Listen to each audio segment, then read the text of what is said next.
Hi, ఈరోజు Katyayani emporium నుంచి carrot fry చాలా సింపుల్గా ఎలా తయారు చేసుకోవాలో చూపిస్తున్నానండి. క్యారెట్ను చాలా రకాలుగా చేసుకుంటారు, కానీ ఇందులో పోషకాలు అందాలంటే చాలా సింపుల్గా చేసుకోవాలి. ఒక హాఫ్ కేజీ క్యారెట్ తీసుకొని శుభ్రంగా కడిగి స్టార్టింగ్ ఎండింగ్ కట్ చేసేసి చిన్న పీల్ కూడా తీసేసుకొని శుభ్రంగా కడిగి చిన్న ముక్కలుగా కట్ చేసి పెట్టుకోవాలండి. అంతేను. ఒక బాండీ పెట్టేసి ఆయిల్ వేసేసి తాలింపు గింజలన్నీ వేసేసి తర్వాత ఎండుమిర్చి కరివేపాకు కూడా వేసేసి ఆనియన్స్ కూడా వేయాలి. ఆనియన్స్ ఫ్రై అయిన వెంటనే పసుపు వేయాలా. తర్వాత మనం రెడీగా పెట్టుకున్న ఈ క్యారెట్ ముక్కలన్నీ వేసేయాలండి.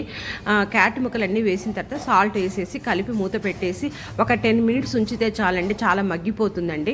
లాస్ట్లో మనం కారం వేసుకుంటాం. నేనైతే సాంబార్ కారం వేసాను. సాంబార్ కారం లేకపోతే కొంచెం కారము కొంచెం ధనియాల పొడి వేయండి. అంతే. ఇది చాలా సింపుల్, చాలా మంచిగా పిల్లలు ఇష్టపడతారు, పెద్దవాళ్ళు కూడా తినొచ్చు. మన హెల్త్కి కూడా చాలా మంచిదండి. ఇందులో ఏ విటమిన్ చాలా రిచ్గా ఉంటుంది. సి విటమిన్ ఉంటుందండి. కళ్ళకు చాలా మంచిదండి. ఫైబర్ ఉంటుంది. అలాగే ముఖ్యంగా కిడ్నీలు బాగా పనిచేస్తాయంటండి ఈ క్యారెట్ తినడం వల్ల. దీనివల్ల ఇంకా చాలా బెనిఫిట్స్ ఉన్నాయండి.